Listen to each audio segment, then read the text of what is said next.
Welcome back to Forbidden Romances. In the first part of our story, we witnessed the heartbreaking reunion between Judge Evelyn Harper and Sarah, the woman she was forced to abandon 33 years ago. Fate brought them back together in the cruelest way possible, with Evelyn on the bench and Sarah in handcuffs, falsely confessing to a crime she didn't commit to save her son from a broken system. Driven by a love that never died, Evelyn suspended the trial and made a dangerous choice: to investigate the case herself. Now, we pick up exactly where we left off. The judge has left the courthouse behind and is driving through the rain toward the wealthy enclave of Mercer Island. She is on a race against time, risking her reputation and her career to confront the accuser and find the truth buried under layers of privilege and lies. In this second part, get ready for the confrontation that will change everything: the desperate search for Sarah's son, and the final verdict that will decide if these two soulmates can finally have the freedom they were denied for so long. The trial is over. The war for justice is just beginning. Driving through the tree-lined streets of Mercer Island always brought me a sense of comfort and belonging. After all, that was my natural habitat, the setting where I was raised and where I chose to live. But that afternoon, under Seattle's gray sky, the imposing mansions with their high walls and security systems seemed like enemy fortresses, monuments to the arrogance of a class that judged itself above good and evil. I parked my car in front of number 740 on Groenlandia Road, a neoclassical palace screaming new money, and felt a bitter taste in my mouth realizing that, for people like the owner of that house, justice was just another service one could buy, like a gardener or a chauffeur. I took a deep breath, adjusted my gray blazer, and grabbed my magistrate ID, knowing that piece of leather with the state's seal was the only weapon capable of opening those gates without resistance. I buzzed the intercom and was answered by a suspicious male voice, probably private security trained to keep riffraff away. I identified myself firmly. Judge Evelyn Harper, Superior Court. Open the gate immediately. This is official business. Mentioning the title caused the expected effect. There was brief silence on the other end, followed by the metallic noise of the lock releasing. I entered the property, walking with large strides up the cobblestone path, ignoring the beauty of impeccable landscaping, focused only on the mission of finding the proof that would free Sarah. The main solid wood door opened before I rang the bell, revealing a blonde woman dressed in a printed silk robe and holding a glass of white wine, despite it being only 2:30 in the afternoon. Mrs. Vanessa Sterling was exactly as I had imagined seeing her internet profile. Beautiful in an artificial way, skin stretched by cosmetic procedures, and glazed eyes betraying the existential boredom of someone with nothing to worry about. She looked me up and down, trying to understand what a judge was doing at her door unannounced, and smiled nervously. "Your Honor? Did something happen?" "The detective said that matter with the thief was already resolved," she said. And the naturalness with which she called Sarah a thief made my blood boil. I entered the foyer uninvited, smelling the strong scent of lilies mixed with expensive perfume and her alcoholic breath. "The case is not resolved, Mrs. Sterling. Inconsistencies arose in the inquiry that need verification in situ," I lied, using legalese to intimidate her and take control of the situation. "I need to see the scene of the alleged crime, the closet where the necklace was kept." She hesitated, bringing a hand to her chest in a dramatic enactment of offense. What absurdity. I was the victim, Judge. That ungrateful woman stole my favorite jewelry. I gave her a job, gave her food, and that's how she repaid me. Hearing that was like hearing my own father speaking 30 years ago. The same rhetoric of moral superiority serving to justify cruelty against the poor. "If you have nothing to hide, I see no reason to impede my inspection," I retorted, holding her gaze with the coldness learned in courtrooms. She huffed, downed the rest of the wine in one gulp, and made an impatient gesture for me to follow. We went up the marble staircase in silence, and I observed the exaggerated decoration of the house, full of Chinese vases and abstract paintings, thinking of how Sarah must have felt small and vulnerable cleaning that mausoleum of vanity every day. We entered the master suite, a room larger than the entire apartment where Sarah probably lived with her son, and Vanessa pointed to a mirrored door. It was there. The safe is behind the mirror, but I had taken the necklace out to clean and left it on the counter. The closet was a chaos of luxury, with designer clothes thrown over velvet armchairs, shoes scattered on the plush rug, and jewelry boxes open on the vanity. It was the room of a spoiled teenager in the body of a 50-year-old woman, confirming Sarah's theory about the employer's disorganization. "Are you absolutely sure you searched everywhere before calling the police?" I asked, putting on surgical gloves I had brought in my purse, not to avoid leaving prints, but to create a scene of technical professionalism. "Of course I searched," she replied, offended, pouring herself more wine from a bottle she kept in the room. "That woman stole it. Her son was here, a boy looking like a hoodlum. It's obvious it was them." I ignored the racist comments and started turning the closet inside out, lifting piles of cashmere pashminas, checking pockets of fur coats, and looking under sofa cushions. My heart beat fast, for I knew I was looking for a needle in a haystack, and that, if I found nothing, I would have exposed myself uselessly. Vanessa watched me leaning against the doorframe, shaking her leg impatiently. "This is ridiculous. I'm calling my lawyer," she threatened, grabbing her phone. I needed to be fast. I looked at the vanity, at the mountain of costume jewelry and makeup, and saw a black, small, sequined evening bag thrown in a corner, half open. I remembered the Instagram photo, the photo of the party where she wore the necklace. "Did you use this bag at the last party?" I asked, pointing to the object. "I did. Why?" she replied with disdain. I walked to the bag, picked it up carefully, and dumped the contents onto the glass counter. A lipstick, a compact mirror, some mints, and tangled in the black satin lining, something shone deep blue under the crystal chandelier light. The sapphire and pearl necklace. It hadn't been stolen. It had been forgotten, crumpled, treated like trash by someone who had too many things to value any of them. The silence that fell over the room was deafening. Vanessa widened her eyes, mouth opening and closing without emitting sound, while color fled her made-up face. I picked up the necklace with the gloved hand and raised it to her eye level, feeling a mix of triumph and disgust. "Is this the $80,000 jewelry the thief stole, Mrs. Sterling?" I asked, my voice trembling not from fear, but contained fury. She stammered, tried to laugh, tried to minimize the situation with that futile way of someone who never needed to take responsibility. Oh my God. It must have fallen into the lining. How silly of me. Well, at least it appeared, right? No harm done. "No harm done?" I exploded, losing Judge's composure and yelling as a human being. "An innocent woman is locked in a filthy cell right now. An 18-year-old boy almost had his life destroyed because you are incapable of taking care of your own things. Do you have any notion of what you did?" She recoiled, scared by my aggression, dropping the wine glass on the white rug, creating a red stain spreading like blood. "Calm down, Judge. It was a mistake. I withdraw the complaint. I'll call the detective now and say I found it. No need for all this drama." "It's not drama, it's a crime," I replied, taking my phone and snapping photos of the necklace on the counter, securing material proof. "False report of a crime and slander. You will answer for this. But first, you will write a handwritten statement, right now, saying you found the jewelry and accused Sarah Jenkins wrongly." She tried to argue, tried to say she would speak to her husband, but I threatened to arrest her in flagrante right there for obstruction of justice, using power I perhaps didn't even have at that moment, but which she piously believed I did. I left that house 10 minutes later, with the signed statement in my purse and the necklace photo on my phone, leaving behind a weeping, humiliated socialite. I got into my car and closed the door, allowing myself to release the air I didn't even know I was holding.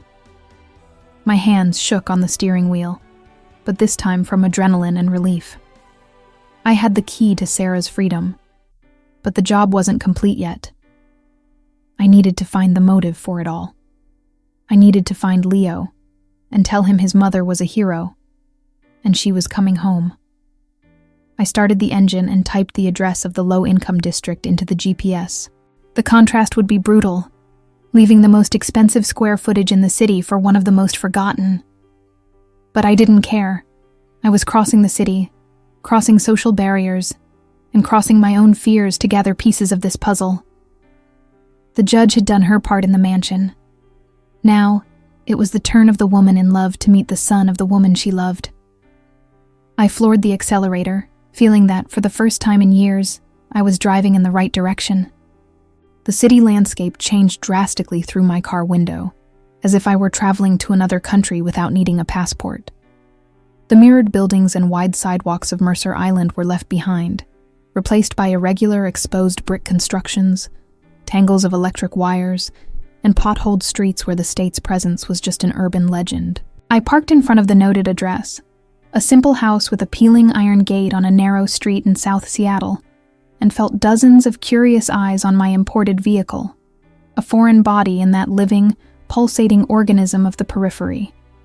I got out of the car without locking the doors, not from carelessness, but because the urgency I felt was greater than any instinct of property preservation. I needed to find the piece of Sarah's heart left outside the bars. I rang the bell and waited, hearing hesitant steps on the other side of the wall, until a crack opened and a pair of scared eyes peeked at me. It was Leo, and recognition was immediate and painful, for he had the same deep brown eyes as his mother, the same expression of someone expecting the worst from the world. "Leo?" I called, trying to soften my authority voice. "I am Judge Evelyn Harper. I came to talk about your mother." Fear on the boy's face turned to pure panic, probably thinking I went there to arrest him too, but I raised my hands in a sign of peace. "She is fine, and I have proof she is innocent.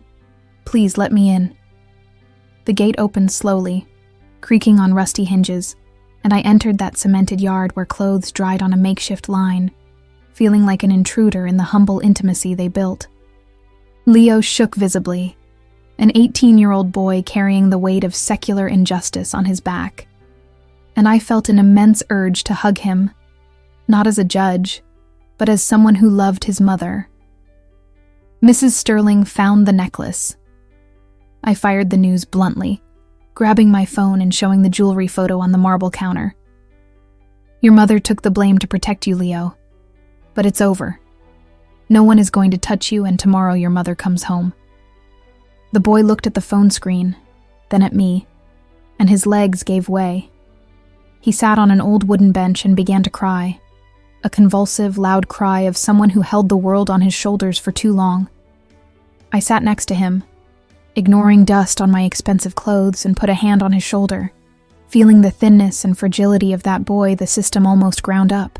We stayed there for a few minutes, silence only broken by his sobs and barking dogs in the street. And I understood, in that instant, the dimension of Sarah's love, a love capable of sacrificing her own freedom so that boy could keep dreaming. I promised him I would take care of everything, and left there with my soul cleansed, driving back to the courthouse with the certainty that justice, for the first time, would be done by my hands. The return to the courthouse was fast, cutting afternoon traffic with the determination of someone with a divine mission to fulfill. I entered the building through the back, avoiding my clerk and the prosecutor, and went straight to the holding cells, descending again to the basement. But this time the oppressive environment didn't scare me anymore. The entrance guard tried to bar me, saying visitation hours were over, but I cast him a look so withering he retreated and opened the iron door without a word. I wasn't just the judge anymore. I was a force of nature, and nothing, absolutely nothing, would stand between me and the woman waiting in that cold cell. I walked down the hall to cell 3, and when she saw me, she jumped up, approaching the bars with an expression of anxiety that cut my heart. "Did you find him? Is he okay?" she asked, before I could even open my mouth.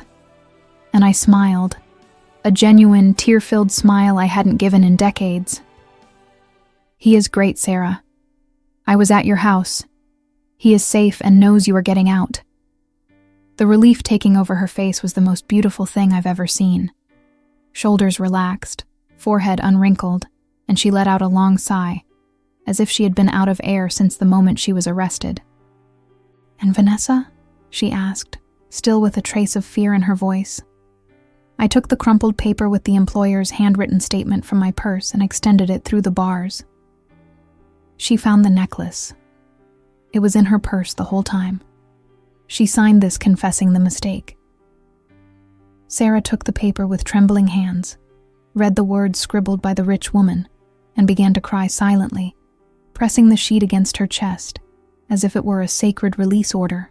I stood there watching her, feeling a mix of pride and love overflowing from my chest and filling that gloomy space with light. "Thank you, Evelyn," she whispered, raising wet eyes to me, and this time there was no cynicism, no hurt, only pure gratitude and recognition of the girl she met on the beach. "I didn't know if you could do it. I was afraid you were like them." I moved closer, pressing my body against the iron bars, wishing that damn metal would disappear so I could wrap her in my arms. "I was never like them, Sarah. I just dressed like them to survive. But under this robe, I am still your Evelyn." I extended my right hand through the grate, palm up, in a mute invitation, waiting for an answer for 33 years. She hesitated for a second, looking at my clean, manicured hand, then at hers, and then, in a slow movement full of meaning, placed her hand over mine. The touch of her skin, warm and rough, sent an electric shock up my arm straight to my heart, reigniting every neuron, every memory, every cell of my body that was asleep. We intertwined fingers tightly, squeezing as if wanting to fuse our flesh and prevent the universe from separating us again. "I promise you," I said, looking deep into her eyes, sealing a pact worth more than any judicial sentence. "Tomorrow, when the sun rises, you will walk out that front door, and I will be there waiting for you, not as a judge, not as a friend. I will be there as the woman who should have run away with you that Sunday." Sarah squeezed my hand even tighter, and I saw a shy smile appear on her lips, a smile of hope illuminating the darkness of that cell. "I'm going to hold you to that promise," she replied, and her voice had the same hoarse sweetness of that summer. We stood there for an indefinite time, holding hands through iron, two women from opposite worlds united by tragedy and reunited by fate, ignoring the smell of mold and distant screams of other prisoners. I knew the next day would be the hardest of my career, knew I would face the prosecutor, the media, and the court of public opinion. But none of that mattered while I felt the warmth of her hand in mine. I had found proof of her innocence, but more importantly, I had refound my own humanity, which I thought lost forever in the cold corridors of justice. "Rest now," I whispered, letting go of her hand reluctantly, feeling the immediate void on my skin. "Tomorrow will be the day of our freedom." She nodded, wiping tears, and watched me as I walked away, walking backward to the hallway door not to lose a second of the sight of her. I left the holding area with a light heart and sharp mind, ready to draft the most important sentence of my life. I was going to use every paragraph, every law, every comma of the penal code to demolish the hypocrisy of that process, and free not just Sarah, but myself from the chains my father forged. I went up to my chambers while night fell over Seattle, turning the rain into a violent storm washing the streets outside. I sat before the computer, turned on the bright screen, and began to type, feeling every key struck was a hammer blow against the wall separating us. The sentence was ready in my head, not as a cold legal text, but as a manifesto of love and truth. The final judgment was set for 9 a.m, and I could barely wait to see the prosecutor's face when I turned that court upside down. The next morning dawned under a torrential storm, as if Seattle's sky were crying all the tears I repressed my entire life.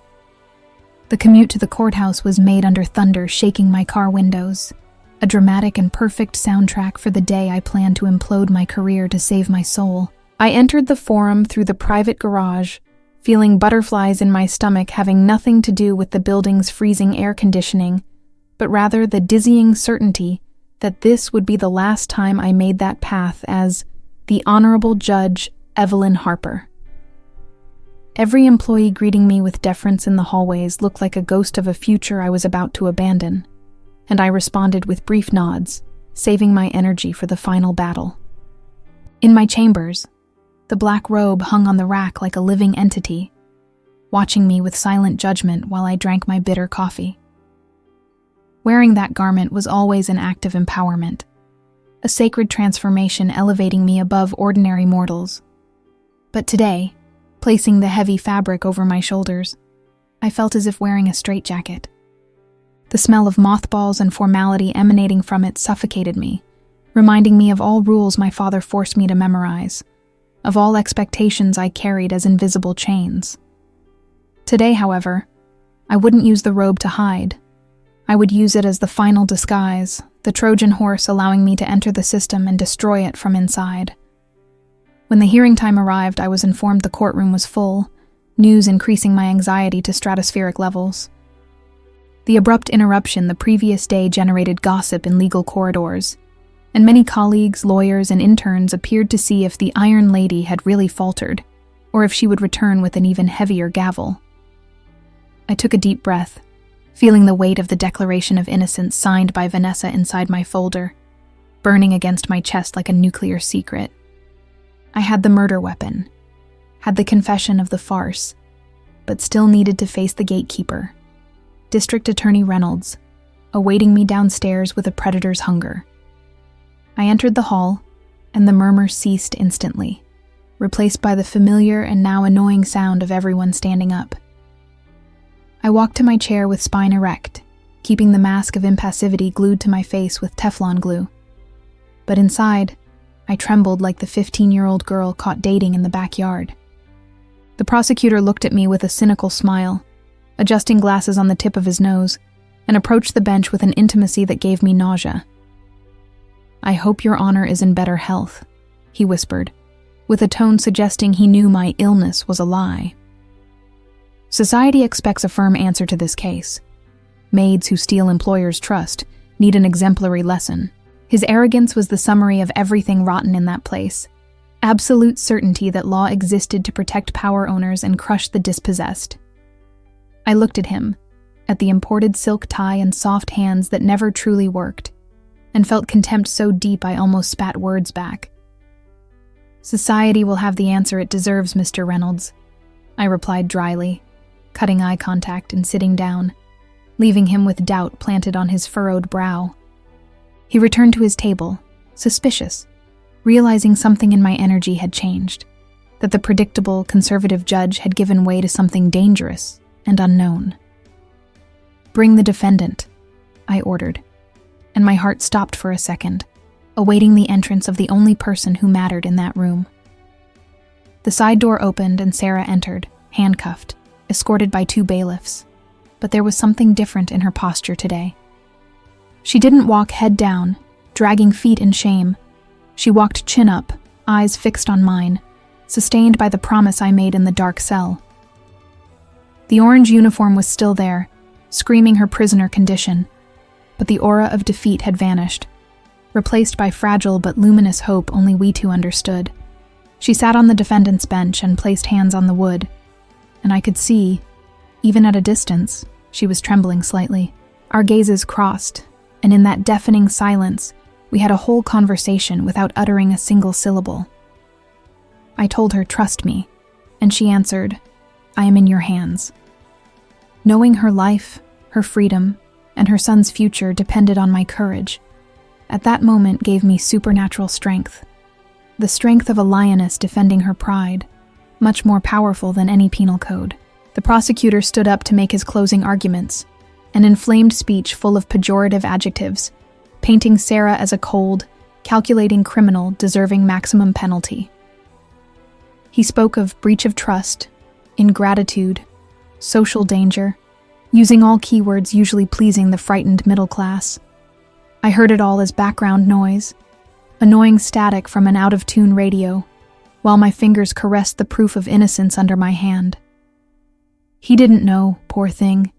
He was speechifying to a corpse. His case was already dead, murdered by the truth I went to fetch in the Mercer Island mansion. While he spoke, I felt my father's ghostly presence beside me, a tall, stern shadow always accompanying me in decisive moments. I could almost hear his voice whispering in my ear. "Evelyn, remember who you are. Remember your place. Don't throw it all away for cheap emotion." For 33 years, that voice governed me, prevented me from being happy, turned me into this ice statue. But today, looking at Sarah's tired, dignified face, my father's voice grew lower and lower, muffled by the sound of my own heart beating strong, screaming for justice and love. The prosecutor ended his theater, sitting down with the satisfaction of someone believing to have scored a touchdown, and silence fell on the courtroom, heavy and dense as lead. All eyes turned to me, lawyers, interns, police, and principally, Sarah. It was my turn.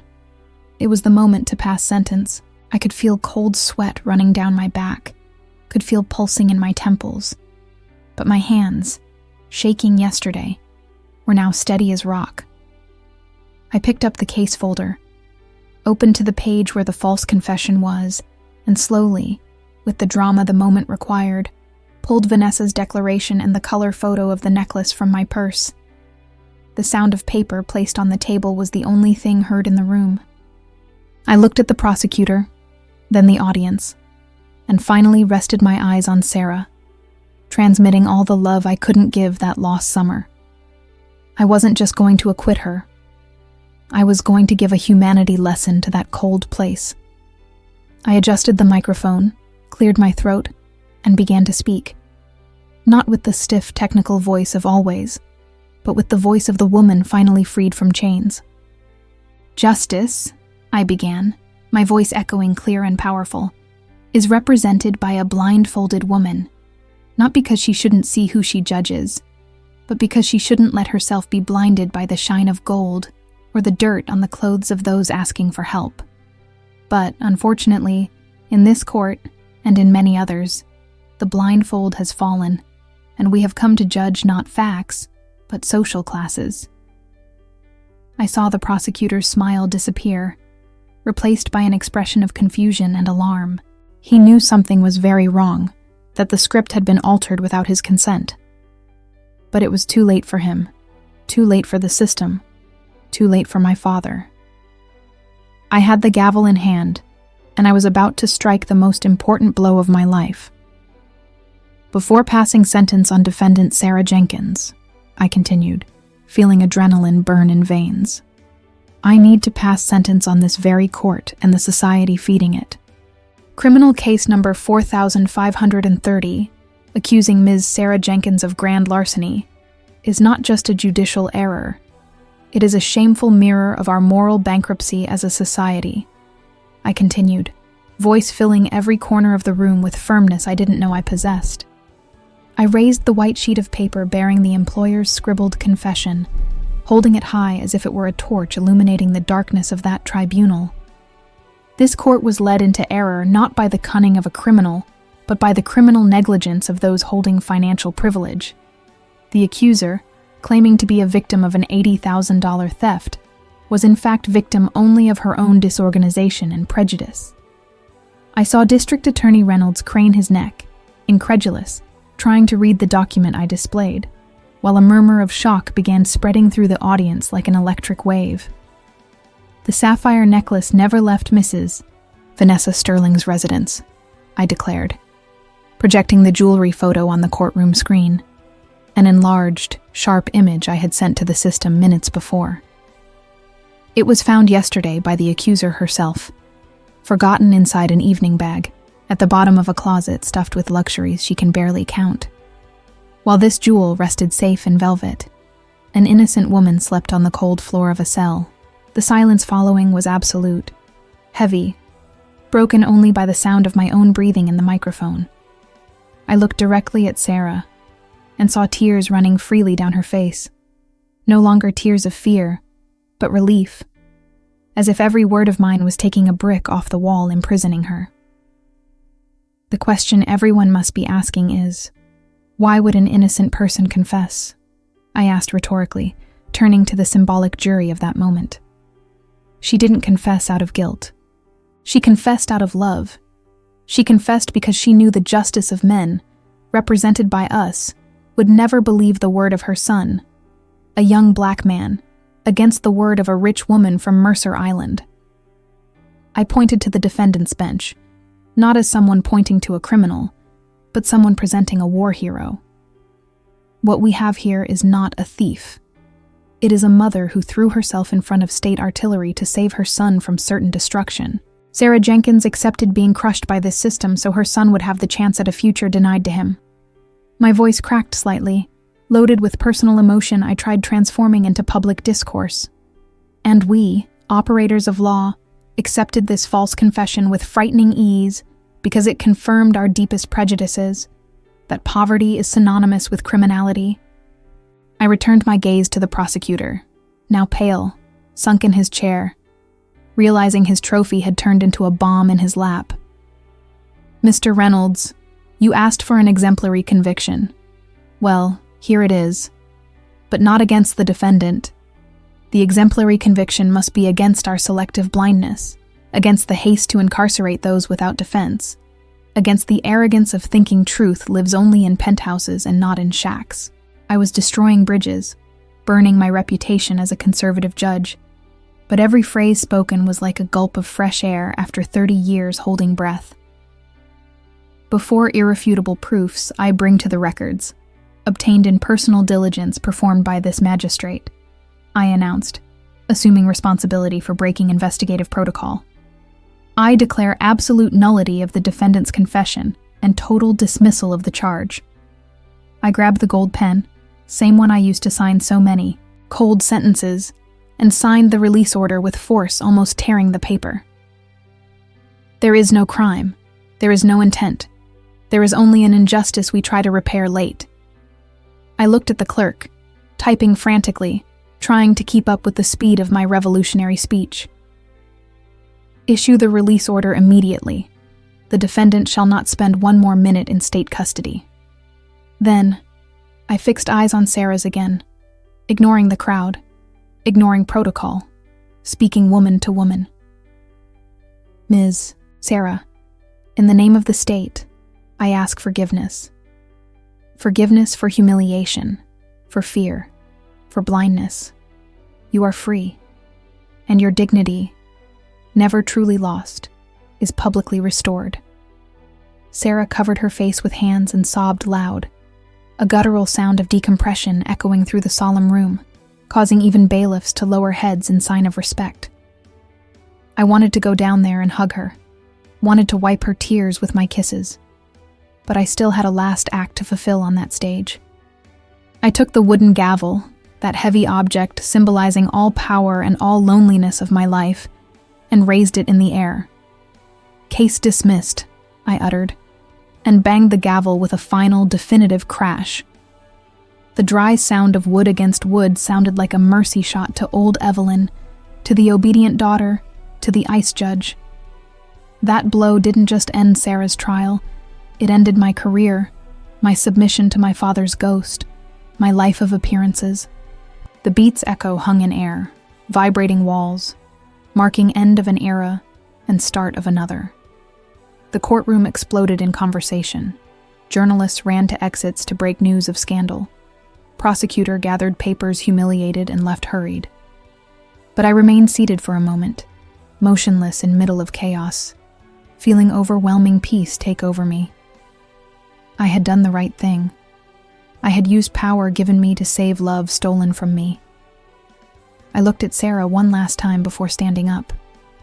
She was already without handcuffs, rubbing marked wrists, looking at me with adoration worth more than any promotion or court praise. I gave a brief nod, secret sign of, wait for me outside, and she understood, smiling through tears. She knew the judge was exiting scene to make room for the woman. I I got up from a upholstered chair, one that was my throne and prison for 2 decades, and felt legs light, ready to walk toward new life. I didn't look back, didn't look at state seal on wall. I walked to Chamber's door, mentally stripping that austere character with every step.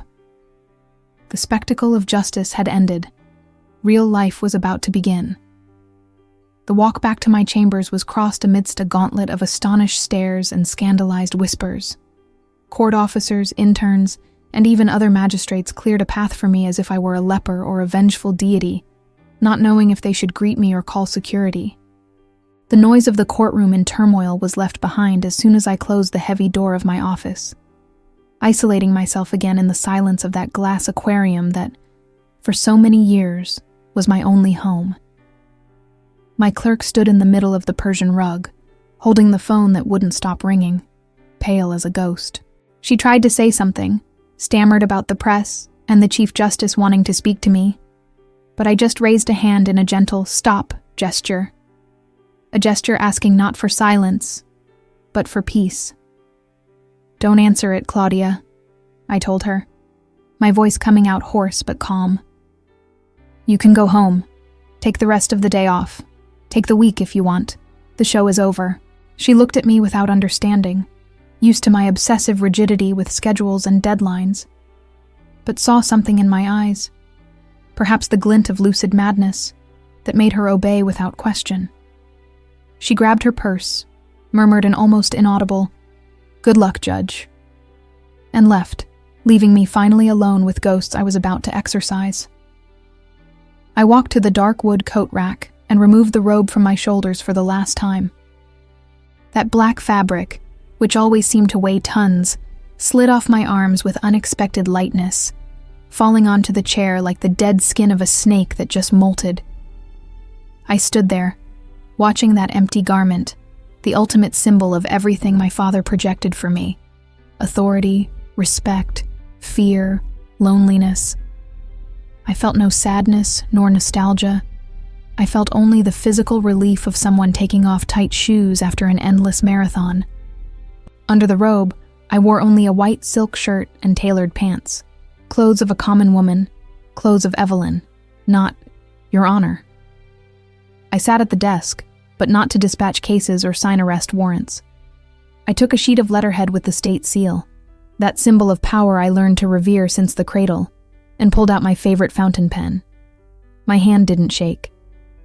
On the contrary, it glided over paper with fluidity I never had drafting condemning sentences. I wrote few lines, direct and irrevocable, addressed to the presiding judge. No legal justifications, no Latin citations, no excuses. Only naked, raw truth. I hereby request my resignation from the position of Superior Court Judge, effective immediately and irrevocably. Reason: incompatibility between the cold letter of the law and the warmth of the life I intend to live. I signed my full name, without judge in front, just Evelyn Harper, and left letter on center of desk, atop pile of cases I would never judge.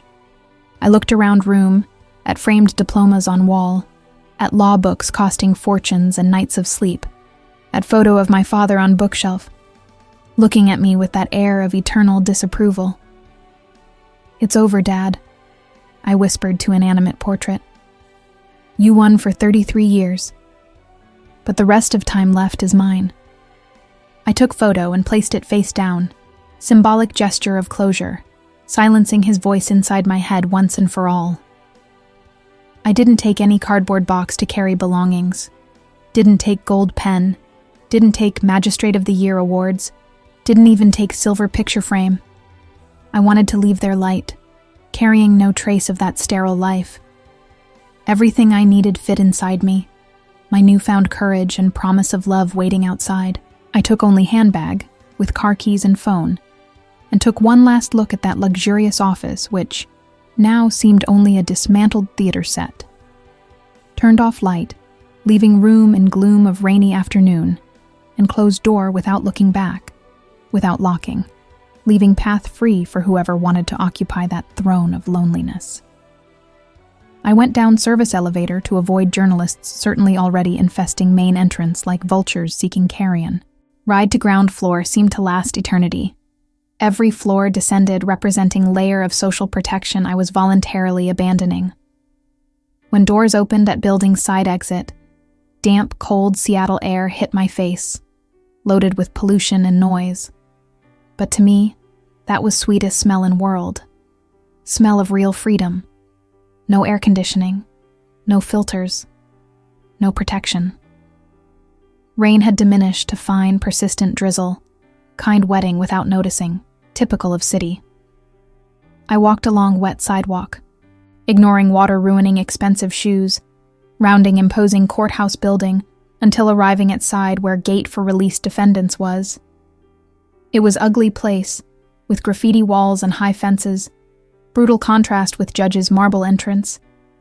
But it was there my true life would begin. There were some people waiting there, weeping mothers, anxious wives, impatient lawyers smoking cigarettes. No one recognized me. Without robe, without elevated dais, without impeccable court makeup, I was just another woman waiting for someone she loved at jail door. I leaned against exposed brick wall, feeling rough cold on back, and crossed arms to protect from wind, but heart was warm, pumping blood with vitality I didn't know. Looked at watch. Nearly 11 a.m. Release bureaucracy would take time, even with my express order of urgency. I would wait. I would wait an hour, a day, a lifetime if necessary. 33 years had already passed. Few minutes were nothing.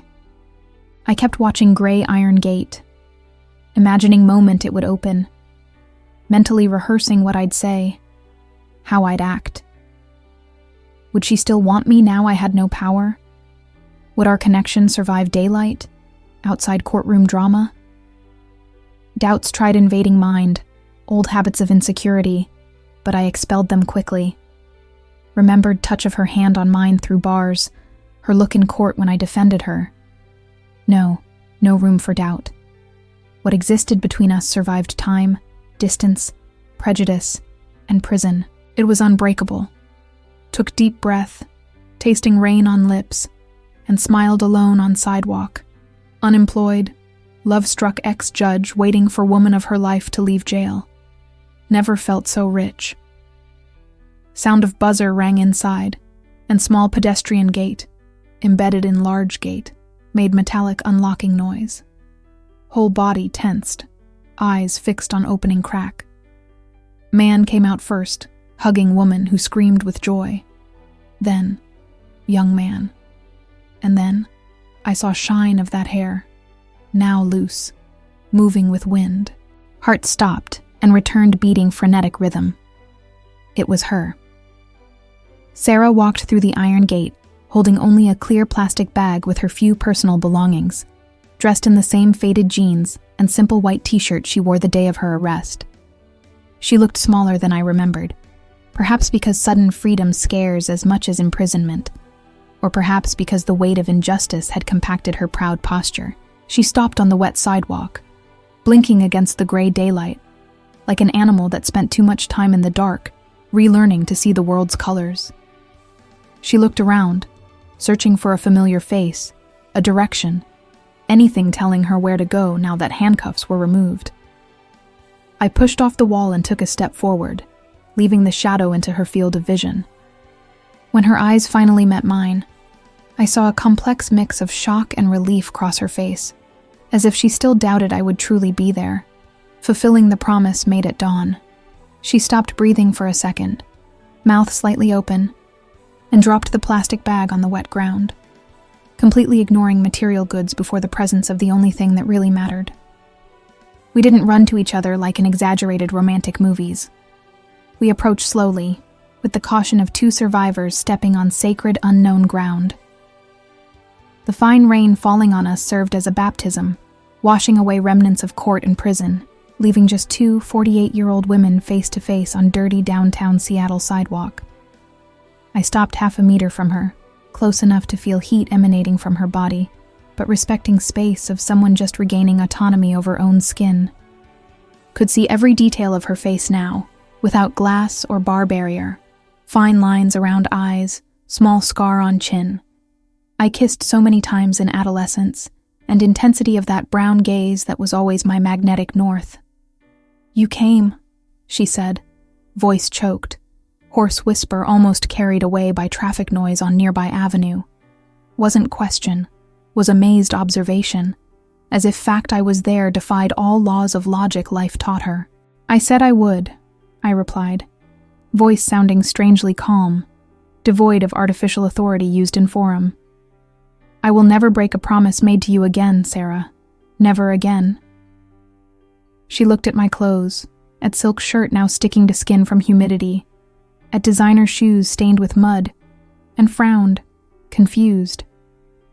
She looked around, maybe expecting to see black official car with driver, or security escort always accompanying magistrate. "Where's your robe, Evelyn?" she asked, with direct way she always had of seeing through my defenses. "Where's the court car? Shouldn't you be in there signing important papers?" I smiled, liberating smile starting on lips and spreading through whole body, warming inside out despite cold wind. "The robe stayed in there, hanging on rack where it belongs," explained, taking another step toward her, closing physical and emotional distance. "And official car doesn't serve me anymore. Judge Evelyn, Harper doesn't exist anymore, Sarah. She resigned 20 minutes ago." Her eyes widened, and she brought hand to mouth in genuine astonishment gesture. You quit everything?" she stammered, unable to process magnitude of what I was saying. "Because of me? Evelyn, you studied whole life for this. Your father, your career." She looked at imposing courthouse building behind me, then at me, as if trying to measure weight of what I discarded. "Are you crazy? How are you going to live now?" "I've never been sane in my whole life," I replied firmly, taking her hands, which were cold and shaking. "I didn't quit everything because of you, Sarah. I quit everything because of me. I was trapped in that ivory tower just as much as you were trapped in that cell. Difference is my prison had air conditioning and key was in my pocket whole time." I squeezed her fingers, feeling rough, real texture of skin, only reality I wanted to touch. I traded career of lies for chance of truth, and I'd do it again, 1,000 times, if needed. Sarah looked at me with depth-stripping soul, seeing finally vulnerable woman existing behind success mask. She saw I wasn't doing charity, wasn't being rich savior, was being castaway finding solid ground. "You are crazy," she whispered. But this time smile played at corners of lips, that girl smile conquering me in Cannon Beach. Unemployed judge and ex-con. What a pair we make. "Best pair in world," I agreed, laughing with her. Nervous, happy laugh dissipating tension accumulated 33 years. "And I have better plan than staying here in rain," continued, feeling adrenaline pulsing. "My car is on corner. It's mine, paid for, full tank. We can go wherever we want. No hearing tomorrow, no boss, no father giving orders. World is ours, Sarah." She looked at bag of clothes on ground, then busy street, finally me. Saw fear of future disappear from eyes, replaced by vibrant courage. "And Leo?" she asked, lioness mother always alert. "We're picking Leo up right now," guaranteed. "We're taking him to eat biggest pizza he's ever seen. We're celebrating. And then we decide rest." She nodded, single tear running down face, mixing with rain. "I thought I lost you forever," she confessed, voice failing. "When I saw you sitting in that high chair, dressed in black, thought you turned to stone." I let go one hand and brought mine to her face, wiping tear with thumb, gentle, reverent touch. "Stone broke, my love," whispered, feeling heartbeat fast under hand now resting on chest. "What's left inside is flesh, blood, and love that never died." City noise seemed diminished volume, creating silence bubble around us. No more judges, defendants, rich or poor. only Evelyn and Sarah, and space between lips was now only frontier left to cross. Approached face to hers, feeling warm breath against cold skin. She didn't recoil. On contrary, leaned forward, closing eyes as if about to pray. Her smell, rain and freedom, invaded senses, intoxicating more than any expensive wine ever drank. Waited for moment more than 3 decades, dreamed of it empty nights, now about to happen. Wanted to prolong every second, record in memory electric sensation of imminent kiss. When our lips finally met, world around ceased existing instantly, as if someone flipped reality switch, leaving us floating in vacuum, where only we two existed. Wasn't movie kiss, choreographed and polished. Was desperate, hungry kiss, tasting of rain, salt, accumulated longing. First second, just soft touch, hesitant question asked by her mouth against mine, testing if real or just another cruel dream. But when I answered, opening lips allowing entry, softness gave way to overwhelming urgency, making knees weak. Grabbed her face with both hands, ignoring water running down hair, pulled closer, trying to fuse soul into hers through contact. Felt her tongue seek mine, warm and rough, sending shockwaves down spine, lighting fires in body places judged dead and buried. We kissed like trying to recover every lost second, every unspoken "I love you," every lonely night spent apart. Could feel taste of her tears mixing with rain on faces, didn't know where hers ended and mine began. For in moment, we're single entity of pure emotion. City noise, sirens, horns, all turned distant, irrelevant hum. Only thing heard was Sarah's panting breath against ear and sound of own heart beating wild against ribs. Hands went down face to shoulders, then back, feeling wet t-shirt fabric, needing to feel solidity of body to believe she wouldn't disappear. She squeezed me against her with surprising strength, arms wrapping waist as if I were anchor preventing being swept by storm, and I let myself be held, surrendering completely to that force of nature. It was redemption kiss, political act of 2 women world tried destroying, but survived to tell story. In that kiss, broke last chains father put on me, wasn't judge, perfect daughter, ice woman anymore, was just flesh, blood, desire, vibrating same frequency as woman loved. Felt cold sidewalk rise through soaked feet, but heat emanating from embrace sufficient to warm whole city. Wanted to stay forever, suspended in perfection instant, but air in lungs began failing, demanding separation, even if just by millimeters. Pulled away slowly, foreheads glued, breathing same air, eyes closed, afraid to open and discover hallucination. "You took your time," she whispered. Could feel smile against skin, wet, trembling smile. "I know," replied, thumb tracing lower lip, swollen red from kiss. "But I arrived, and now I'm going nowhere without you." Opened eyes, saw looking with adoration so pure made feel unworthy, and, same time, most powerful woman on planet. "Let's get out of here," said, feeling practical reality infiltrate magic bubble. "You're shaking cold and I'm soaked. Leo must be starving." She nodded, laughing low, hoarse laugh warming chest. Picked up bag from ground with one hand, interlaced other in hers, guiding toward parked car on corner. Walked together wet sidewalk, no longer judge and defendant, but 2 life partners, ignoring curious looks. Felt light, gravity diminished, every step away from courthouse victory.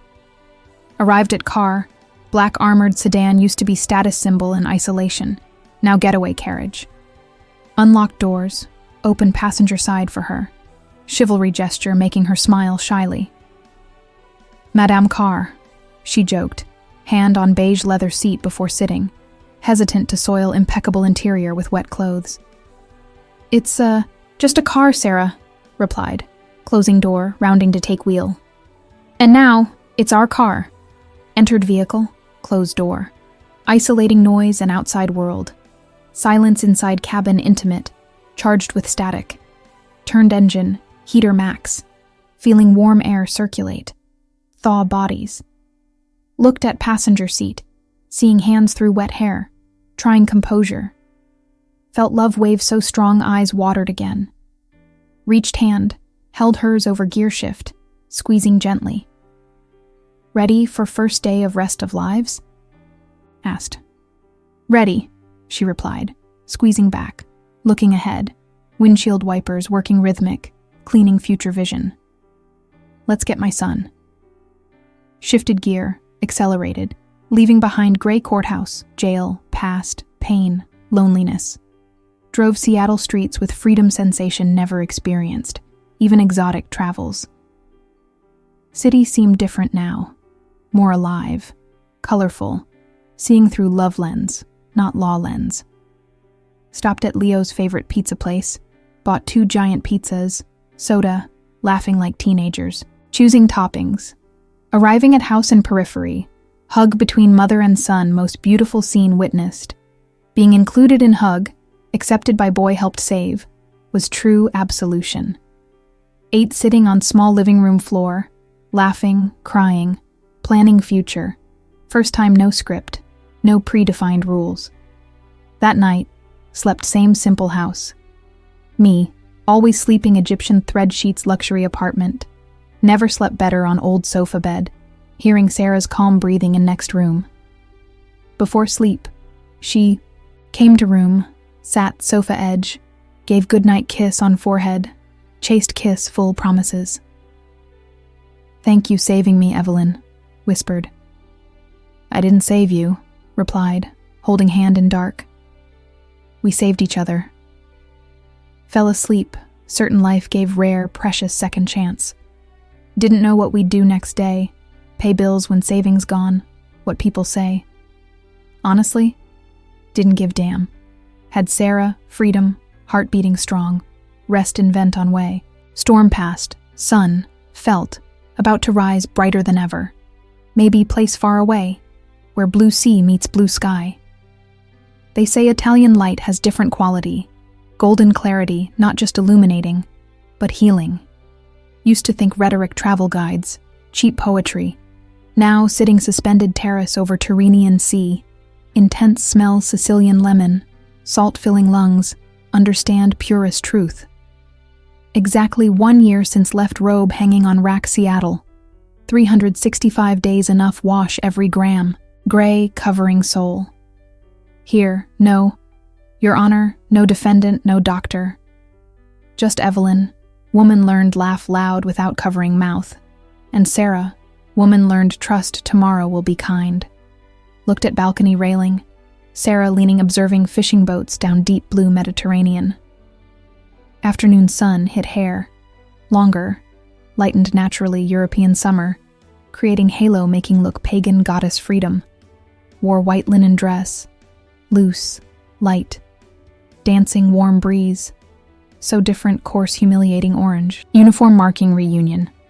Seeing skin bronzed, healthy, no tension marks, fear, greatest reward, only verdict needed, no made right choice. Sold Bellevue apartment, armored car, inherited jewelry weighing like anchor's neck.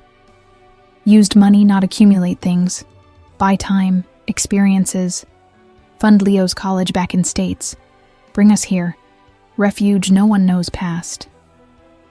Sarah turned to me, holding glass cold white wine, smile competing sunshine. You're very quiet, Evelyn, commented, walking toward bare feet. Warm ceramic floor. Thinking pending case? Laughed, shaking head, extended hand, take offered glass. Thinking chains, replied, looking infinite horizon. Spent whole life feeling weight chains father put me. Perfection chain, status chain, chain being daughter wanted. Invisible, cut skin every day. Drank wine sip, fruity sweet taste, different bitter black coffee ruling morning's court. And you, Sarah, you carried literal injustice chains, handcuffs state put wrists, because dared love son, too much. Sarah sat chair beside, hand on knee, possessive, affectionate touch causing chills. "Chains melted, my love," said simple wisdom. "Look at us. Other side ocean. Father, just memory can't hurt anymore. And justice? Well, justice done, not by random judge, but by woman I love." She was right. Freedom wasn't just geographical, internal. Didn't need ghost approval, happy. Didn't need prove innocence anymore. Remembered Leo crying joy-told trip, encouraged go, saying already man. Take, care new simple house bought. Boy almost destroyed system, studying architecture, designing better futures present tried impose. Pain cycle broken, not law force, sacrifice courage force. Looked Sarah, saw not just partner, redeemer, person taught life happens outside refrigerated offices. "Do you regret?" asked suddenly, light shadow crossing eyes, maybe thinking prestige power abandoned. "Leaving bench?" returned question, looking deep. Sarah, spent 20 years judging others' lives, because didn't have courage live mine. Today, judge no one, just live. How regret trading death for life. Smiled, satisfied answer, leaned kiss, wine taste promised kept. Sun began set, dyeing Positano sky orange-violet tones, same colors sunset Cannon Beach 34 years ago, now without separation threat. One time, prejudice, death in life. New return states eventually.